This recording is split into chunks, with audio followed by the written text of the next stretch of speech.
My mom's an alcoholic, and she was a crackhead. There's people behind me, there's people in front of me, there's people beside me, and when you go to talk, they all look at you. It's really creepy. When I got suspended, I would stay home and drink. I hated my life. I grabbed a couple of belts and hung them on a door and strapped them together and tried to hang myself. Yeah, I got suspended for throwing scissors across the room. It's kind of bad. I didn't throw them at someone, though. Bipolar issues up the ass. Girl. Yeah, right, chill out. Growing up watching my dad, hit my mom, I think that's where I got my anger from. You can come work it out with me. Russ, that's a no, right? Students who might be labeled the bad kid are simply students who we haven't found a way to reach them. We don't know what it is in that kid's past that's making them necessarily behave that way. I will allow you to come back tomorrow. And I'm not going to overlook this because we're going to have a little chat about this, but we're going to have a little chat about this when you're sober. I mean, I've dealt with elementary school kids whose parents prostitute them out for drug money, and they get up every day and they come to school. And I point out to teachers, if that was your night and you were 12, would you come to school? Would you get up? Would you go to your job? You'd be destroyed.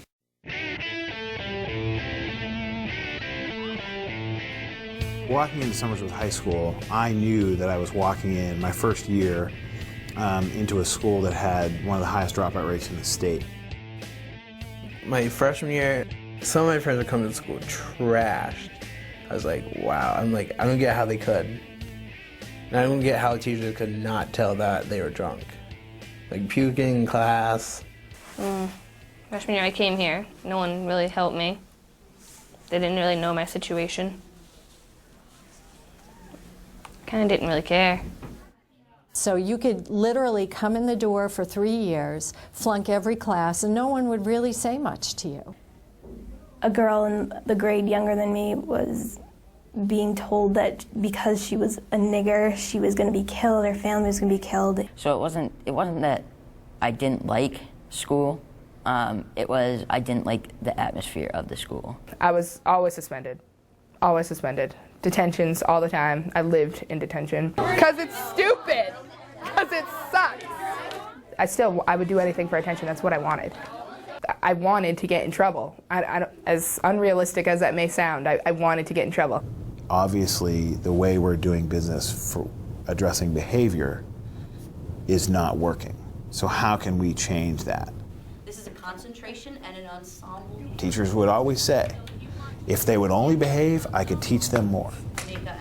And when positive behavior supports was introduced to us, it kind of just seemed like the correct fit.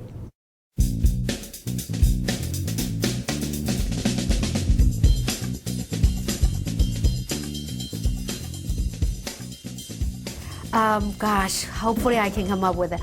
Positive behavior intervention systems. Public behavior intervention something? I've never heard of PBIS. Public behavior intervention system. Positive behavior intervention in school? What does S stand for? It's always the S that, I don't know. Supports, yes. That's always, the S always gets it.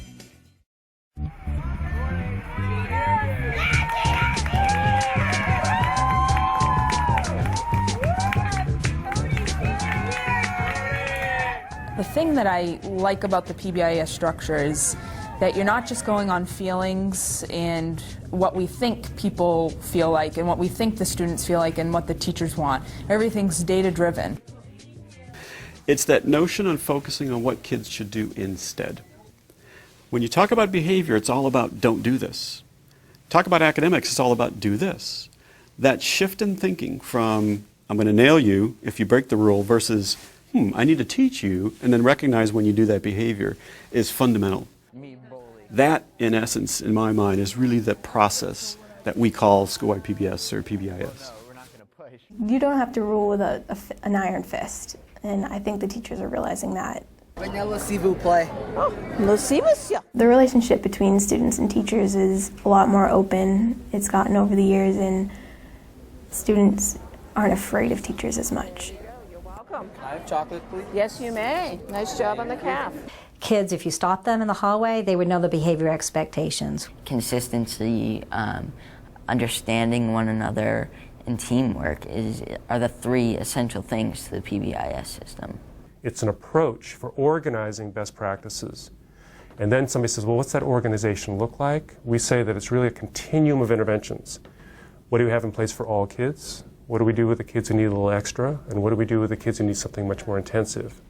It's about teaching kids specifically social skills that allow them to be successful as they move through their school day, as they move through their community, as they move through their experiences at home. They figured out that I wasn't normal.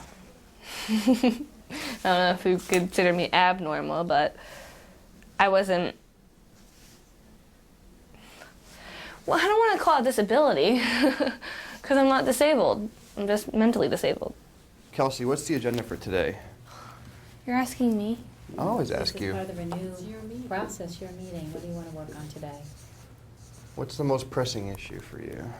Graduating. Why not? Graduating. They realized I wasn't learning at the rate that everybody else was learning. So then they kind of paid attention to that. This is really doable. Yeah, I can hear you have a lot of fear about IM3 though. That's your biggest. Okay. So it's what building kind of in support. She's going to need support for IM3. They bring you in, and if you're willing to do it, they'll help you make goals and stuff so that you don't drop out and you succeed a little bit more. So speak with Mrs. Lampros about Renew. Ms. F is going to do that, and Kelsey's going to follow up. And sometimes we get really, really lucky and go out on a limb and create opportunities for kids. And they pull it together and, you know, makes it worthwhile. I mean, not every day is going to be a success, but one success carries me a real long way. What we have to be able to say to all those kids and families is every single kid belongs in this public school. And we're going to make it work for every single kid.